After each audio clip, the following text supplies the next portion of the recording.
하나님께서 우리에게 주시는 말씀은 에베소서 1장 15절에서 23절까지 말씀입니다. 그러므로 나도 주 예수에 대한 여러분의 믿음과 모든 성도를 향한 사랑을 듣고서 여러분을 두고 끊임없이 감사를 드리고 있으며 내 기도 중에 여러분을 기억합니다. 우리 주 예수 그리스도의 하나님이신 영광의 아버지께서 지혜와 계시의 영을 여러분에게 주셔서 하나님을 알게 하시고 여러분의 마음의 눈을 밝혀주셔서 하나님의 부르심에 속한 소망이 무엇이며 성도들에게 베푸시는 하나님의 영광스러운 상속이 얼마나 풍성한지를 여러분이 알게 되길 바랍니다. 또한 믿는 사람들인 우리에게 강한 힘으로 활동하시는 하나님의 능력이 얼마나 엄청나게 큰지를 여러분이 알기를 바랍니다. 하나님께서는 이 능력을 그리스도 안에서 발휘하셔서 그분을 죽은 사람들 가운데서 살리시고 하늘에서 자기의 오른쪽에 앉히셔서 모든 정권과 권세와 능력과 주권 위에 그리고 이 세상뿐만 아니라 오는 세상에서 일컬을 모든 이름 위에 뛰어나게 하셨습니다. 하나님께서는 만물을 그리스도의 발 아래 굴복시키시고 그분을 만물의 위에 교회의 머리로 삼으셨습니다. 교회는 그리스도의 몸이요 만물 안에서 만물을 충만케 하시는 분의 충만함입니다. 아멘.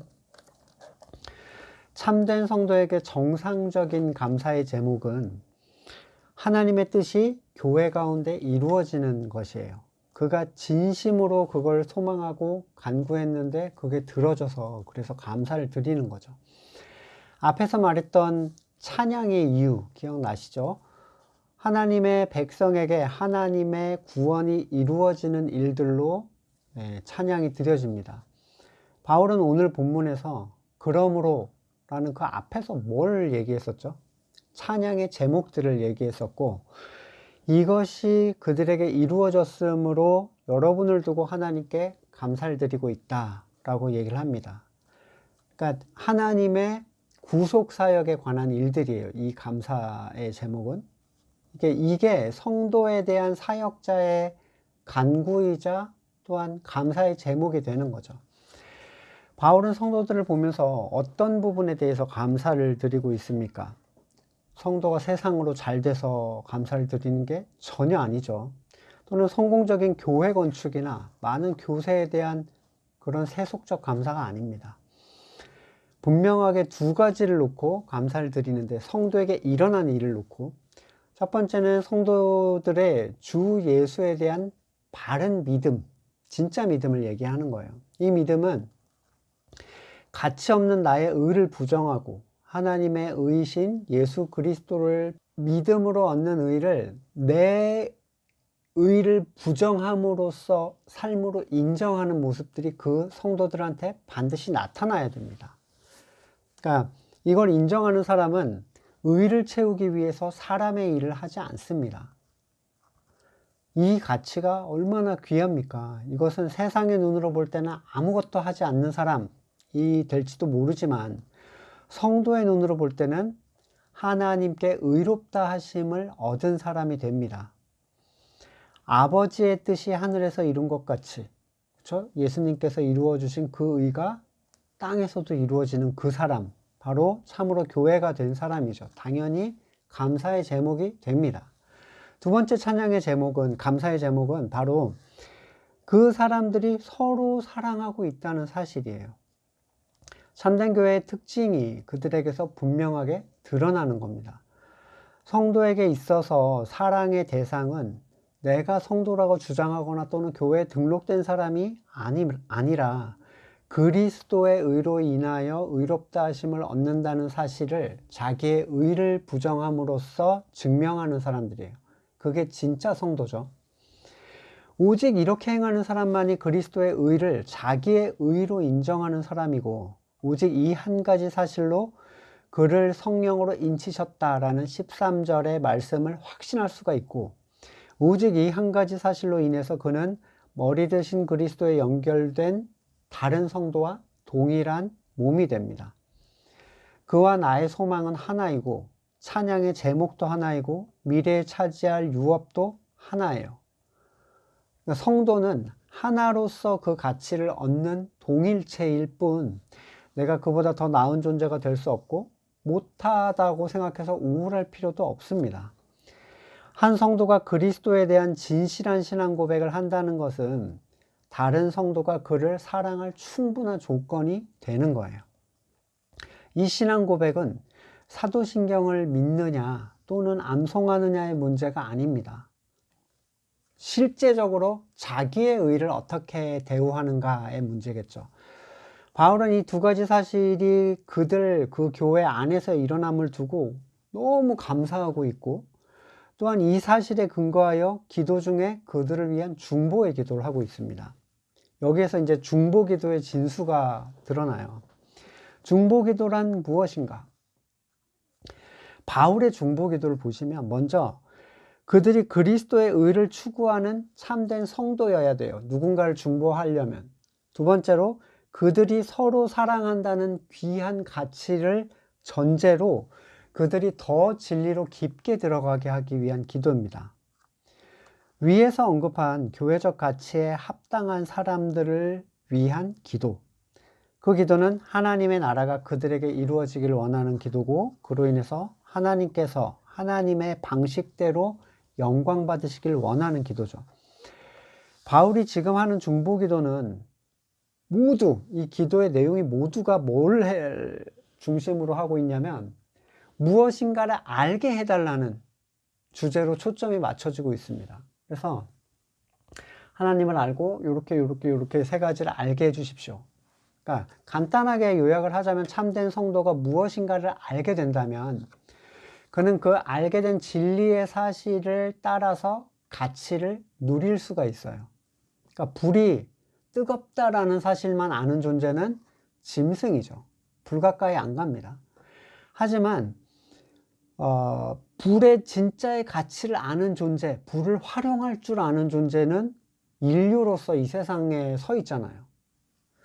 성도가 행하지 않는 것은 알지 못하기 때문이 대부분이에요. 이 알은 사람의 교육이나 훌륭한 교리집을 통해서 알게 되는 게 아닙니다. 반드시 성삼위 하나님의 도움을 받아야만 됩니다. 성부 하나님은 모든 걸 창조하시고 계획하셨죠.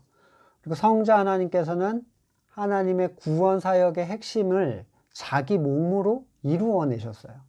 그리고 성령 하나님께서 이것을 우리에게 알게 하셔서 그 이루어진 일이 우리에게 적용이 되게 해주십니다.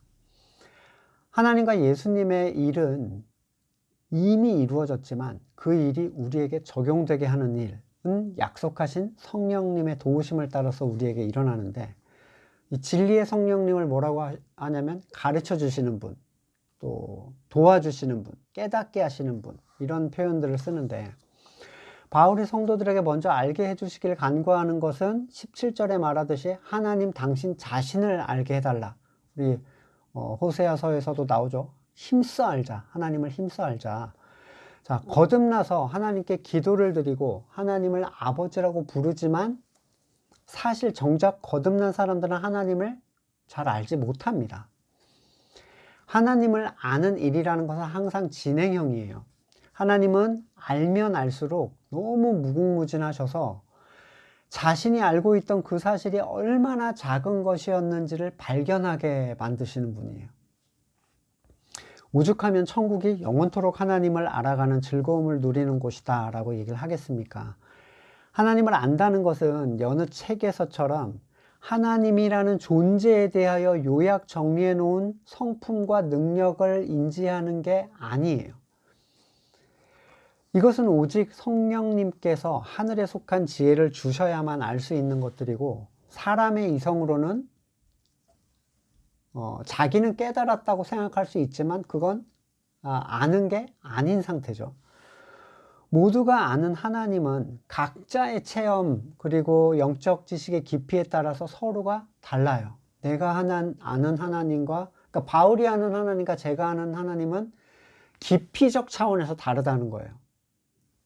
완전 딴 하나님이 아니라 알고 봤더니 더 어마어마하신 분, 이런 의미죠. 이 깊이가 깊어지면 깊어질수록, 그러니까 알게 되면 알게 될수록 겸손해집니다.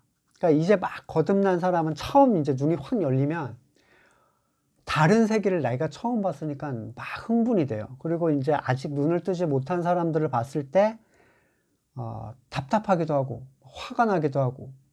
근데 이게 하나님을 알면 알수록 점점 더 겸손해질 수밖에 없습니다. 욥기 42장에 욥이 얘기하죠. 처음에 욥 앞에서는 얼마나 많이 얘기를 합니까? 나는 잘못한 게 없다. 하나님이 나를 괴롭힌다. 막 그리고 이제 엄청나게 길게 얘기를 했는데 정작 하나님이 딱 나타나셨더니 주님께서는 못하시는 일이 없다는 것을 저는 이제 알았습니다. 주님의 계획은 어김없이 이루어진다는 것도 저는 깨달았습니다. 잘 알지도 못하면서 감히 주님의 뜻을 흐려놓으려 한 자가 바로 저입니다. 깨닫지 못하면서 함부로 말을 했습니다. 쭉 뒤에서 하나님께서 또 더 대답해봐. 내가 물어볼게. 그랬더니 주님이 어떤 분이시라는 것을 지금까지는 제가 귀로만 들었습니다. 그러나 이제는 제가 제 눈으로 주님을 뵙습니다. 그러므로 저는 제 주장을 거둬들이고 티끌과 잿더미 위에 앉아 회개합니다.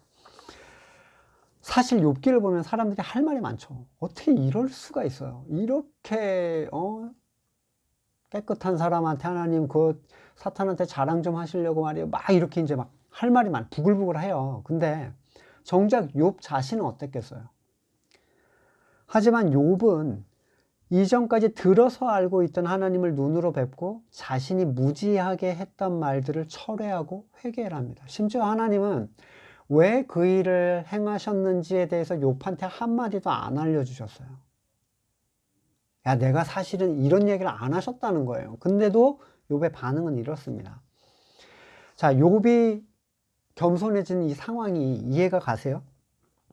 대충 어떤 의미일 것이라는 생각은 있어도 사실 우리는 욥이 어떤 하나님을 봤는지 우리는 아직 몰라요. 우리는 할 말이 많잖아요. 이건 저건 저렇고 너무 하나님이 그렇고 말이 많은데 정말 하나님을 알게 되면 사실 아무 말도 할 수가 없어요. 하나님을 알지 못할 때 교만해지고 교만으로 인해서 분노하고 또는 정의감에 불타거나 화를 내기도 하지만 거룩하신 하나님께서 그 자신을 누군가에게 드러내시면 욥처럼 입을 틀어막고 회개를 하고 이사야와 같이 내가 이제 죽게 되었다며 부정한 입술에 제단의 숯불을 대주시기를 간구하게 되겠죠. 예수님은 누구보다도 하나님을 잘 알고 계셨고 그런 이유에서 누구보다도 겸손하셨습니다. 성경에서 하나님을 아는 믿음의 사람들은 항상 겸손한 자세를 취했는데 이게 미덕이기 때문이 아니라 그게 예의이기 때문이 아니라 범접할 수 없는 존재 앞에서 자기의 무가치함, 죄됨을 발견했기 때문이에요. 다른 건 몰라도 겸손할 수만 있다면 행복한 성도입니다. 그는 18절 보시면 마음의 눈이라는 게 언급이 되고 있어요. 영적 눈을 얘기하죠. 이 눈은 영적 세계의 가치를 보는 눈인데 하나님의 부르심에 속한 소망, 하나님의 기업의 영광의 풍성함, 마지막으로 참된 성도들에게 강한 능력으로 활동하시는 하나님의 그 능력의 크심, 여기에 대해서 성도들을 일깨워주는, 그걸 보게 하는 눈이에요. 이 가치를 못 봐서 지금 문제인 거예요. 이 거듭나서 서로 사랑하고 있음에도 불구하고 아직 이걸 모르는 단계의 사람들이 있다는 거예요. 이 감사를 드릴 제목이 두 가지나 딱 있는데도 거기가 끝이 아닌 거죠. 그러니까 진행형이에요, 항상. 이게 가려져 있으면 그의 거듭남의 소망은 목적을 떠나서 다른 곳을 향해서 헤매겠죠. 이 눈이 침침하면 자기에게 베푸신 상속의 풍성함을 알지 못하고 누리지 못하고 갈구하는 자로 머물게 됩니다. 이 눈이 막혀 있다면 하나님의 크신 도움의 손길을 깨닫지 못하고 두려움, 괴로움, 외로움, 근심에 떨게 되죠. 요한복음 6장 13절 그러나 그분 곧 진리의 영이 오시면 모든 진리 가운데로 너희를 인도하실 것이다. 그러니까 하나님을 알게 해주는 역할을 감당하시는 거죠. 자기 마음대로 말씀하지 않고 듣는 것만 알려줄 것이고 앞으로 올 일을 알려주실 것이다. 그는 나를 영광되게 하실 것이다. 자, 성령 하나님께서 하늘에 속한 지혜를 성도에게 알려주시는 것은 이 알미라는 것이 그 사람의 모든 행동의 동기가 되기 때문입니다. 알지 못하면서 행하는 사람, 거기는 방향성도 불분명하고 지속력도 없고 타인을 도울 수 있는 힘도 없어요. 자기도 모르고 했기 때문에 어떻게 도와야 될지도 모르는 거죠. 분명한 가치를 알 때 그걸 활용할 수 있고 그걸 향하여 나아갈 수가 있습니다.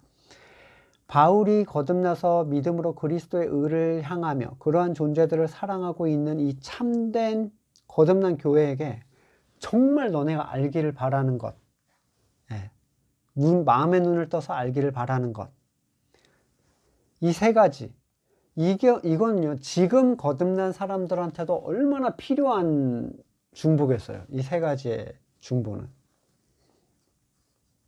먼저 이 영적인 눈은요 서서히 떠집니다. 점점 뚜렷해지는 거예요. 그러니까 바울이 그리스도의 빛에 의하여 눈이 멀었을 때 한동안 소경으로 지냈죠. 비늘 같은 게 떨어졌는데 그로부터도 3년 동안 다른 하나님과의 만남을 통해서 눈이 열리는 시간들이 있었어요. 그때부터 막 사역하고 이런 게 아니에요. 또 이 눈이 비늘이 벗겨지면서부터 바울은 이제 다른 것들을 보기 시작하는 사람으로 행동을 하게 됩니다. 거듭난 사람들은 세상과는 다른 걸 보는 사람들이죠. 세상이 알 수 없는 가치가 보여야 하늘에 속한 사람으로 세상을 살 수가 있습니다.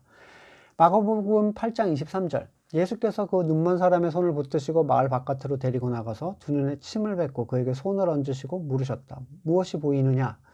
그 사람이 쳐다보고 말하였다. 사람들이 보입니다. 나무 같은 것들이 걸어다니는 것 같습니다. 그때 예수께서 다시 그 사람의 두 눈에 손을 얹으셨다. 그 사람이 뚫어지듯이 바라보더니 시력을 회복하여 모든 것을 똑똑히 보게 되었다. 본문이 아주 특별한 메시지를 담고 있는데 죽은 사람도 가지도 않고 살려내시는 분께서 이 소경을 치유의 행위를 2번이나 반복을 하셨어요. 능력의 부족이 아니라 이 일을 통해서 성도들에게 드러내고자 하시는 메시지가 있죠.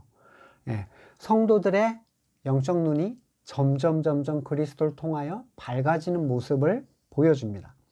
아이가 태어나면 우리를 영적 아이 또는 성장 이런 것들로 표현하잖아요. 장성한 자, 이 성장에 대한 표현을 쓰는데 얘가 태어나면 눈을 안 썼던 눈이니까 되게 좋을 것 같은데 거의 시력이 없습니다. 눈을 딱 뜨고 태어난 애도 시력이 무려 0.01에서 0.02 정도래요. 거의 소경입니다. 근데 흑백의 명암만 겨우 구별하는 정도인 거죠. 근데 며칠이 지나야 이제 움직임을 따라간대요. 이 초점이. 그리고 3, 4개월이 돼야 그때부터 색이 구별이 된답니다. 6개월쯤 되면 낯가림이 이제 시작되는 거죠. 사람의 얼굴에 차이가 보이는 거죠. 거듭난 사람들이 처음에 전혀 보지 못하던 것을 보면 다른 세계를 보는 그 일에 대해서 너무 흥분이 되는 거예요. 충격을 받죠. 근데 사실상 그 충격이 내가 거의 보지 못하는 수준의 것이었다라는 사실을 안다면 조금 자신의 성장에 대해서 기다리고 흥분을 가라앉혀야 될 필요가 있습니다. 그때 그게 다 엄청난 건 줄 알았는데 이제 빛이 살짝 보인 거예요. 그냥.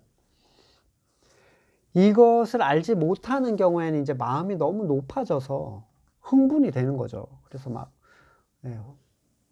모든 것을 다 아는 사람처럼 했는데 이제 나중에는 다시 그 마음이 다시 가라앉게 돼요. 점점 하나님을 알아가면서 시력이 좋아지면서 이런 일들이 이제 사라지는 거죠. 마태복음 6장 22절 눈은 몸의 등불이다. 그러므로 네 눈이 성하면 네 몸이 밝을 것이요 네 눈이 성하지 못하면 온몸이 어두울 것이다. 그러므로 네 속에 있는 빛이 어두우면 그 어둠이 얼마나 심하겠는가. 따라서 성도의 마음의 눈은 반드시 성장을 해야 되는 영역이고 이 성장은 성령님의 가르침을 통해서 이루어집니다. 바울이 특별히 교회된 이방 성도들의 영적 시력이 자라기를 바라는 이 세 가지 영역, 요거를 한번 오늘 같이 들여다볼게요. 첫 번째로 바울은 거듭난 자들이 부르심의 소망이 무엇인지를 알길, 그러니까 왜 너를 하나님이 불러주셨는지를 알기를 원한다는 거예요. 사람들은 거듭나면 뭔가 충격적이긴 한데 왜 불렀는지에 대한 목적이 분명하지가 않아요. 그러니까 거듭나서 세상이 다르게 보이는데 이거 어디로 가야 될지 이제 모르는 거죠. 예. 무엇을 위해서 신앙생활을 하고 달려가야 될지 목표가 보이지 않으니까 홀로 경건을 유지해 보려고 하기도 하고, 막 기득권에 도전장을 내보려고 하기도 하고, 또는 두려움에 홀로 움츠러들기도 합니다. 성도의 거듭남의 목적은 어디 있습니까? 그냥 그를 천국에 보내려고 구원하신 건가요? 고린도전서 9장 23절, 나는 복음을 위하여 이 모든 일을 합니다. 그것은 내가 복음의 복에 동참하기 위함입니다. 경기장에서 달리는 사람들이 모두 달리지만 상을 받는 사람이 하나뿐이라는 걸 알지 못합니까? 상을 받도록 달리십시오. 경기에 나서는 사람은 모든 일을 절제합니다. 썩어 없어질 월계관을 얻으려고 하는 게 아니라 우리는 썩지 않을 월계관을 얻으려고 합니다. 그러므로 나는 목표 없이 달리듯 달리기를 하는 게 아닙니다. 허공을 치듯 권투하는 게 아닙니다. 내 몸을 쳐서 굴복시킵니다. 그것은 내가 남에게 복음을 전하고 도리어 스스로 버림을 받는 가련한 신세가 되지 않으려는 것입니다. 그러니까 부르신 사람들은 부르심에 대한 목표가 있고, 이 목표에 합하지 않은 존재는 어떻게 돼요? 버림을 받아요. 궁극적으로 성도의 거듭남은요, 그리스도의 교회가 되어서 필요한 위치에서 그에게 맡겨진 바른 교회의 역할을 감당하는 데 있습니다. 그러니까 뭐 구역장하고 이런 집사하고 성가대하고 이런 얘기하는 게 아닙니다. 이 위치와 역할과 교회라는 분명한 공동체의 가치를 안다면 그의 신앙생활은 더 힘을 낼 수 있을 겁니다. 두 번째로, 거듭난 자들이 하나님께서 성도들에게 베푸시는 상속의 풍성함을 성도들이 알기를 원하고 있어요. 소망은 사람을 행하게 하죠. 한여름에 멋진 몸매를 위해서 막 쇳덩이를 막 들어올려요. 그리고 땀을 흘리고 막 뻘뻘 흘리고 운동을 하는데, 자, 소망이 없는 사람에게 이 행위는 노동이나 기합에 불과하죠. 하지만 소망을 가진 사람에게는 기쁨입니다. 운동 한번 하고 거울 앞에 딱 서서 즐거워 하잖아요. 구약에서 이스라엘이 하나님의 기업이었어요. 그죠? 신약에서는 성도, 교회가 하나님의 기업입니다. 이미. 그리고 그 안에 채워 넣으실 하나님의 그 충만함의 가치, 그 영광이 무엇인지 안다면, 그러니까 교회가 어떻게 채워질 것이고 그게 무슨 일들을 이루고 어떻게 하나님께 영광을 돌리게 될지를 안다면 참으로 기대되는 삶을 살 수가 있겠죠. 근데 그걸 모르니까 멍하니 있는 거예요. 아주 큰 부자 아버지가 내가 엄청난 상속을 해줄게, 잠깐 기다려 라고 했다면 그가 우울하고 비통해야 될 일이 없죠. 돈 때문에는 최소한. 이런 가치는 세상의 환경이 줄 수 없는 소망과 기쁨과 담대함을 성도에게 줍니다. 하나님이 나에게 무엇을 주시고자 하는지, 이 교회라는 존재에 무엇을 주시고자 하는지를 안다면. 로마서 8장 23절, 그뿐 아니라 첫 열매로 성령 받은 우리도 자녀 삼아 주실 것을, 곧 우리 몸을 속량하여 주실 것을 고대하면서 속으로 신음합니다. 우리는 이 소망으로 구원을 얻었습니다. 보이는 소망은 소망이 아닙니다. 보이는 것을 누가 바라겠습니까? 성도라면요. 고린도전서 3장 9절, 유죄 선고하는 직분에도 영광이 있다면 의를 베푸는 직분은 더욱더 영광이 넘칠 것입니다. 의를 베푸는 직분은 뭔가요? 복음을 전하는 일들이에요. 진짜 교회가 맡아서 해야 될 일들이죠. 이런 점에서 지금까지 영광으로 빛났던 것이 이제 훨씬 더 빛나는 영광이 나타났기 때문에 그 빛을 잃게 됩니다. 잠시 사라져 있다 사라져 버릴 것도 잠시 있다가 사라져버릴 것도 생길 때의 영광을 입었으니 길이 남을 것은 더욱 영광 속에 있을 것입니다. 우리는 이 소망을 가지고 있기 때문에 담대하게 처신합니다. 담대함의 근원이 이 소망이에요. 이 소망은 이 땅에서 온전한 교회됨을 넘어서 마지막 날에 이루어질 하나님의 영광의 완성에 동참함으로 우리를 이끌어갑니다. 하나님의 뜻이 이루어질 때 성도는 그리스도와 함께 그 잔치에 참여하는 신부가 되는 거죠. 세 번째로, 믿는 사람인 우리에게, 정말로 교회된 자들에게 강한 힘으로 활동하시는 하나님의 능력의 그 크심을 알기를 기도하고 있어요. 자, 누가 나를 돕고 있는지, 너 뭐 백이 누구야, 이런 거 있잖아요. 그러니까 알아듣기 쉬운 표현으로 쓰자면요, 얼마나 뒤에 거대한 사람이 있는지에 따라서 타인도 그를 건드리지 못할 뿐만 아니라 그를 돕는 그 사람 자신도 엄청 큰 힘의 차이 있죠. 예. 세상에서는 이제 좀 부정적으로 많이 쓰이지만, 자, 하나님이 우리를 돕는 힘이 얼마나 강력한 것인지 안다는 것은 그 성도로 하여금 낙심치 않게 합니다. 성도가 지쳐서 한 걸음도 못 움직이는 것은 사실 그를 돕는 손길이 얼마나 강한지를 모르고 있기 때문이에요. 이스라엘 백성들이 광야에서 계속 문제를 일으키고 두려워하고 돌아가고 싶어한 이유는 그들의 앞에서 그들을 이끌어 나가시는 하나님의 능력을 몰랐기 때문이죠. 그들은 눈에 보이는 상황으로만 하나님을 판단하려고 했습니다. 부족한 먹거리, 물, 불편한 잠자리, 하나님이 없다, 하나님의 능력이 부족하다, 애굽이 좋았다, 막 이러죠. 또 앞에 보이는 가나안 족속을 보고 우리는 쟤네 밥이야, 막 우리는 메뚜기 같아, 막 이러고 두려워하죠. 하나님이 누군지 모르니까요.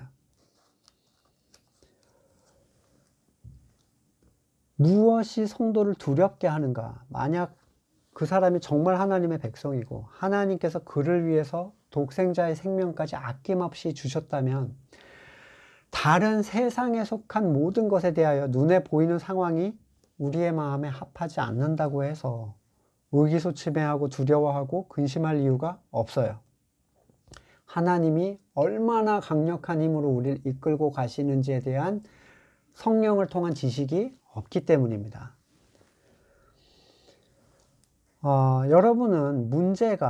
여러분의 문제는 어디 있습니까? 뭐 단지 나는 세상은 괜찮은데 신앙적으로 너무 문제가 있어요. 거듭난 건 좋은데 나는 성장하지 않는 것 같아. 그런 문제들에 대한 고민이 있죠. 또는 세상의 유혹이나 여러 가지 이전에 가지고 있던 어떤 나의 고유한 문제들이 해소되지 않은 그런 일들 때문에 의기소침하십니까? 하나님은 그리스도의 보혈로서 성도가 가진 그 모든 문제를 이미 처리하신 분이에요. 이미. 하나님이 직접 처리하셨다고요? 잘 생각해 보세요. 그분은 이미 처리하셨는데, 그렇다면 지금 내가 나름 가진 그 문제들은 뭡니까? 성령을 통하여 너에게 어떤 일이 일어났는지를 네가 깨달아 안다면 해결되는 문제라는 거예요. 예수님은 그 문제를 우리 보고 알아서 처리하라고 하시지 않았어요. 광야의 훈련을 통해서 자기 부인을 통해 옛사람이 처리되면 자, 이제는 네가 가나안을 정복해라. 정복해라라고 말은 했지만 누가 그 일을 했죠? 신명기 7장 1절에 주 당신들의 하나님이 당신들이 들어갈 땅으로 당신들을 끌어들이시고 당신들 앞에서 여러 민족, 곧 당신보다 강하고 수가 많은 7민족, 이런 민족을 다 쫓아내실 것입니다. 당신들 앞에서. 근데 왜 안 없어지지? 왜 안 없어지고 있는 것 같이 보이는 거예요? 아직 하나님을 의지한다는 의미를 잘 모르고 있고, 여러분의 그 하나님의 기업에 하나님이 베푸시는 충만과 그 가치를 아직 모르고 있어서 그래요. 이 싸움은 이긴 싸움이지 이겨야 하는 싸움이 아닙니다. 성도의 싸움은 그리스도로부터 떨어지지 않기 위한 싸움이에요. 뭐 사탄을 막 공격해가지고 어떻게 막 무슨 막이 물러가라 막 자기 마음에 안 드는 거 쫓아내고 싶어 하잖아요. 그런 종류의 싸움이 아니라는 거죠. 성도의 싸움은 그리스도께서 이미 이루신 것을 성령을 통해 깨달아 나에게 적용하는 싸움이에요. 자기를 부인하는 그 과정들이 진짜 실제적 싸움인 거예요. 여호수아 3장 10절, 여호수아가 말을 계속했다. 이제 이루어질 일을 보고 당신들은 살아계신 당신들의 하나님이 살아계신 하나님이 당신들 가운데 계셔서 가나안 사람, 헷 사람, 이런 사람을 당신들 앞에서 쫓아내신다는 것을 알게 될 것입니다. 발견하게 될 거라는 거예요. 니네가 처리해야 될 문제가 아니라 하나님이 그 일을 하신다는 걸 알게 될 거다. 자기 특정 문제를 스스로 해결하려고 하는 사람들은, 그러니까 뭐 영적인 문제죠. 물론 뭐 사업이 어떻게 번창하냐 이런 얘기 하는 게 아닙니다. 지금 내 마음에 들지 않는 나를 어떻게 바꿀 것인가에 대한 얘기예요. 내가 해결하려고 하면 한 발자국도 나갈 수가 없습니다. 자기를 제어하기 위해서 율법의 틀을 스스로 굴레를 씌워봤자 언제나 그 자리에 머무를 수밖에 없어요. 간혹 거듭났어도 스스로의 노력으로 성장을 이루려고 하는, 시도하는 그 습성을 가진 경우가 있는데, 잘하게 하시는 것은 하나님의 일이고 하나님은 다 계획이 있으세요. 실패하지 않는 계획이죠. 골로새서 2장 19절, 그는 머리에 붙어 있지 않습니다. 그러니까 어떤 사람이요? 율법으로 뭔가를 이뤄보려고 하는 사람. 온 몸은 머리이신 그리스도로부터 각 마디와 힘줄은 누구예요? 지체들을 얘기해요. 지체를 통해서 흘러가요. 영향을 공급받고 서로 연결돼서 하나님께서 자라게 하시는 대로 자랍니다. 그러니까 자라는 계획, 그 분량은 하나님이 정하시는 거예요. 여러분은 그리스도와 함께 죽어서 세상의 유치한 원리에서 떠났는데 어찌하여 아직도 이 세상에 속하여 사는 것과 같이 규정에 매여 있습니까? 이거 하지 말아라, 말아라, 뭐 건드리지 말아라, 지켜라, 말아라, 뭐 이런 거. 웬 말입니까? 이런 건 다 한때 쓰다 없어지는 것으로 사람의 규정과 교훈을 따른 것이고, 이런 것들은 꾸며낸 경건, 겸손, 꾸며낸 경건과 꾸며낸 겸손을 얘기하는 거예요. 그리고 몸을 학대하는데 지혜를 나타내 보이지만 육체의 욕망을 억제하는 데는 아무런 유익이 없습니다. 자, 머리가 지체를 성장시키고 기능을 부여하고 힘을 주고 움직이게 해요. 참으로 거듭난 사람이라면 반드시 그는 머리의 뜻을 따라 성장해 나갑니다. 문제는 이 사람이 이게 내가 생각한 것처럼 빠르지가 않아요. 상당히 오랜 기간이 필요합니다. 우리나라 사람들이 좀 빨리빨리를 많이 하는 경향이 있는데 성장에는 굉장히 시간이 필요해요. 손톱이 빨리 자라기를 바란다고 내가 뭘 많이 먹어. 손톱에 영양이 좋다는 뭐 단백질 많이 먹는다. 그런다고 빨리 자라는 게 아니죠. 자기도 인지하지 못하는 동안에 지금도 자라고 있어요. 제 손톱. 지금 이 순간에 1초씩. 네. 매 순간 성장이 느껴지지 않을 만한 그러한 일들 속에서도 계속 자라고 있어요. 그래서 항상 한참 지난 뒤에 보면 내가 자라있다는 걸 그래서 아는 거예요. 성장은 생명의 결과이지 급함의 결과물이 아닙니다. 광야에는 시간이 필요하고 또한 모든 신앙의 여정에 시간이 필요하죠. 고린도후서 13장 3절이야. 여러분은 그리스도께서 내 안에 말씀하고 계시다는 증거를 구하고 있으니 답답하네요. 그리스도는 여러분에게 약한 분이 아닙니다. 그는 여러분 가운데서 능력을 떨치시는 분입니다. 그분은 약하셔서 십자가에 못 박혀 죽으셨지만 하나님의 능력으로 살아계십니다. 우리도 그분 안에서 약합니다마는 하나님의 능력으로 그분과 함께 살아나서 여러분을 대할 것입니다. 자, 이 강력한 하나님의 능력이 어떤 일을 이룹니까? 20절 이하 보시면 그리스도 안에 능력을 발휘하셔서 모든 죄를 지고 대속약의 죽음을 죽게 하시고 죽은 자 가운데서 그를 살리셨어요. 하나님의 우편에 앉히십니다. 뿐만 아니라 영과 육에 속한 모든 것 위에 이 이름을 가장 뛰어나게 하시고 만물을 그리스도의 발 아래 굴복시키시고 그분을 만물 위의 교회의 머리로 세우셨어요. 자, 위치를 잘 보세요. 그리스도는 만물, 하나님의 피조물, 모든 피조물 위에 있는데 교회는 어디 있어요? 피조물하고 동일한 위치에 있어요? 예. 교회라는 지체를 가진 교회의 머리로서 만물 위에 계시는 거예요. 그러니까 교회가 만물 위에 있는 존재예요. 여기서 교회의 위치가 분명하게 딱 드러나는데 만물을 앞으로 굴복시킬 것이다가 아닙니다. 지금 성경에서 얘기하는 건 굴복시키셨고 만물 위에 있는 교회의 머리로 삼으셨다. 내 생각에는, 내 눈에는 전혀 그렇게 안 보이는데요, 지금. 그렇게 생각하시죠? 세상이 강하고 세상에 권세 잡은 사람이 다 세상을 누리는 것 같고 그들은 교회를 무시하고 심지어 참된 교회는 알아보지도 못하는데요. 앞으로 그렇게 해 나가시겠다는 거 아닌가요? 이런 기대는요, 유대인들이 메시아에 대하여 했던 기대예요. 앞으로는 이렇게 되겠지라고 했던 그림들이 지금 이런 질문들이에요. 성도는 누구도 신경 쓰지 않고 영향을 주지 못하는 것 같이 보이는 교회가 만물 위에 있다는 사실을 어떻게 받아들여야 되겠습니까? 하나님의 방식이 세상에 속한 방식이 아님에도 만물 위에 교회가 있다고 선언되는 이 사실은 모든 것을 이끌어 가시는 하나님의 방식의 가장 정점에, 가장 중요하게 생각하시는 부분에 그리스도가 머리된 교회가 있다라는 의미로 이해를 하시면 될 것 같아요. 교회를 중심으로 나머지 모든 것들을 이끌어 가시고 사용하시는 그 방식. 자, 교회를 위하여 모든 걸 사용하신다는 거예요. 나머지라는 건 궁극적으로 소멸될 어떤 것들 또는 교회를 제외한 어떤 것들을 얘기하겠죠. 진짜 가장 가치 있는 걸 위해서, 가치 있는 것을 위해서 나머지를 사용하잖아요. 그게 당연한 거죠. 베드로후서 3장 10절에 주의 날은 도둑같이 오리니 그날에는 하늘이 큰 소리로 떠나가고 물질이 뜨거운 불에 풀어지고 땅과 그 중에 있는 모든 일이 드러날 것이다. 3장 12절 하나님의 날이 임하기를 바라보고 사모해라. 그날에 하늘이 물타서 풀어지고 물질이 뜨거운 불에 녹아서 녹게 된다.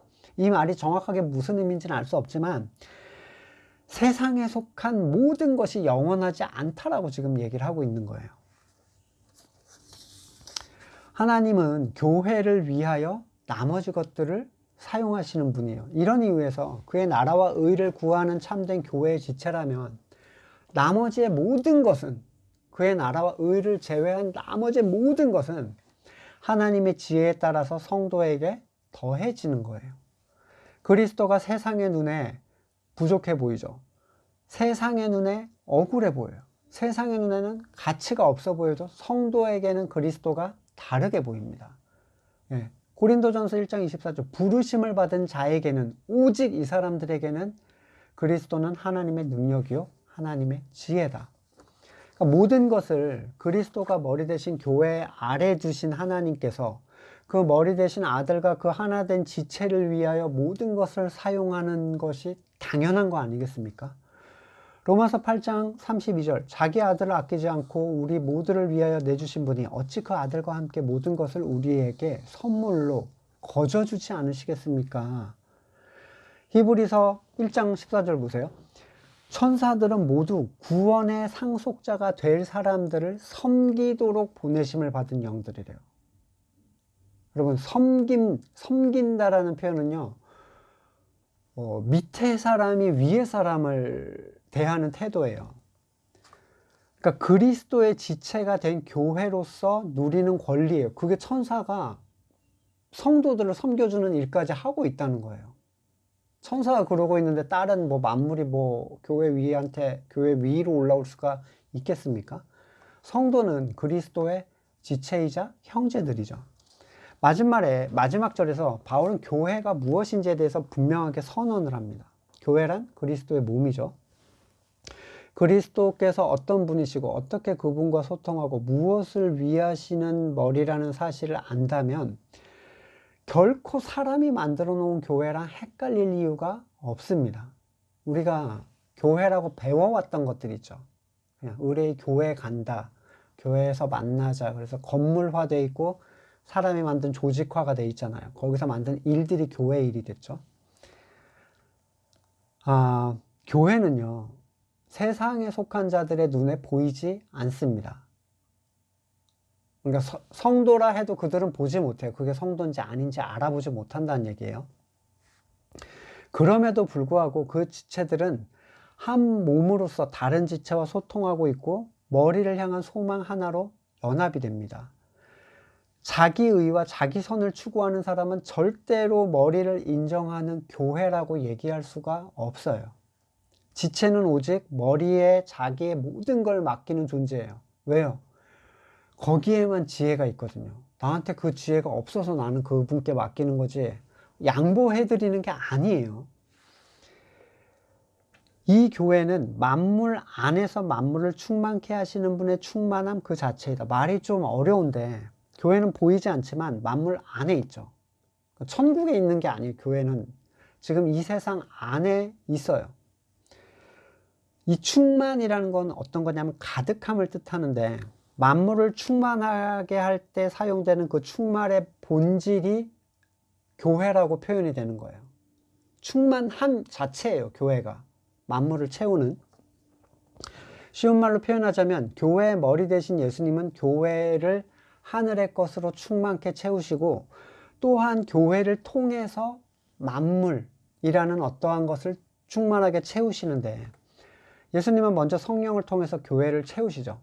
예. 그리고 그 교회를 통해서 다시 만물을 채우십니다. 여기에는 하나님의 뜻을 이루기에 부족함이라는 게 전혀 없어요. 충만의 충만인 거거든요. 예. 골로새서 2장 9절 그리스도 안에 온갖 충만한 신성이 몸이 되어 머물고 계십니다. 여러분도 그분 안에서 충만함을 받았습니다. 다만 모르고 있는 거예요. 예.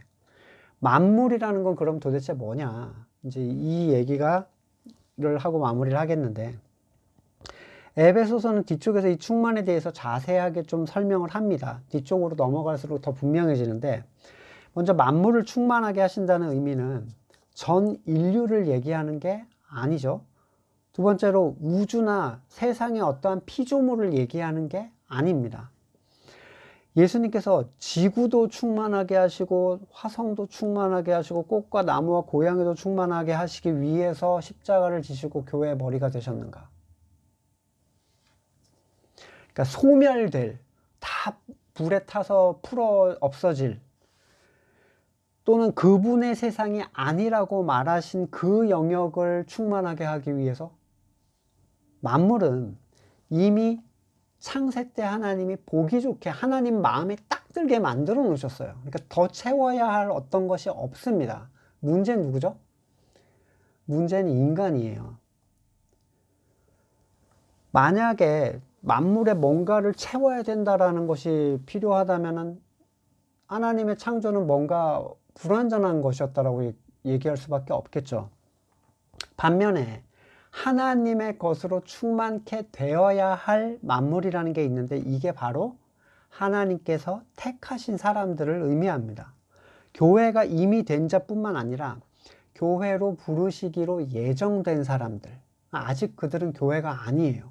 하지만 이미 결정된 교회죠. 창세 이전에.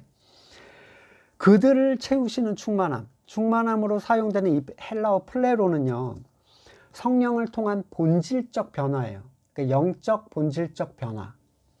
그걸 말할 때 사용되는 형용사인데 보통 성령이 충만하다, 성령이 충만해서 라는 그 표현에서 이 플레로가 쓰이거든요. 이것은 은사를 드러낼 때 사용되는 플레토랑은 좀 다릅니다. 이건 외적 충만함인데 은사가 전혀 없어도 이 그리스도를 담는 성품, 하나님께서 그를 다스리심을 통하여 나타나는 구속사역에 동참하는 상태, 그것이 이 플레로라는 용어가 말하는 신적인 충만함을 얘기를 해요. 이 충만함은 땅에 있는 성도들을 깨워서 그리스도와 온전히 연결되게 하고 성장하게 하고 그를 통해서 생명을 흘려보내게 하고 하나님의 뜻을 땅에 이루고 그로 하여금 기꺼이 하나님의 영광을 위하여 살아가게 하는 그 충만이에요. 교회는 그렇게 그리스도로 채워지는 곳이고 또한 그렇게 채워진 것을 다시 흘려보내서 채우는 주체가 됩니다. 그러니까 교회가 하는 일이라는 건 이런 거예요. 그래서 뭘 한다는 거야 라고 생각하시면 더는 설명드릴 수 있는 말은 없습니다. 교회는 사회사업이나 또는 세상의 정의를 추구하는 곳이 아니에요. 택하신 자들이 그리스도를 닮아가도록 채우는 곳입니다. 교회가 무엇인지, 성도를 위해서 무엇을 중보해야 되는지 여러분 조금 이해가 가십니까? 이런 것들로 기도를 해보신 적이 있으신가요? 다소 어려운 내용들일 수 있지만 어려운 내용일 수밖에 없을 거예요. 왜냐하면 이런 걸 너네가 열어줘서 하나님이 너희의 마음의 눈을 열어줘서 이걸 너희가 꼭 알 수 있기를 원한다라고 중보하고 있으니까요. 바울조차도. 그러니까 참된 성도도 충분히 모를 수 있는 내용인데 성령님께서 이것을 그 교회된 자들에게 알게 하시는 게 핵심이지 지금 이 요점을 정리하는 건 그렇게 중요한 건 아니에요. 제가 이렇게 얘기를 해도 그래서 어쩌라는 거야 이렇게 말씀하실 수도 있겠죠. 우리는 자신을 위해서 또 우리와 함께하고 있는 그 형제들을 위해서 또는 보이지 않는 곳에 있는 다른 형제들을 위해서 이런 내용을 놓고 같이 중보할 수 있는 성도들이 됐으면 좋겠습니다. 참으로 하나님을 알고 마음의 눈이 밝아져서 이 세상을 살아가는 것들이 그리스도의 충만함의 결과들이 되어지기를, 만물을 채우는 그 하나님의 영광을 우리가 함께 누릴 수 있기를 소망합니다. 말씀을 놓고 같이 기도하겠습니다.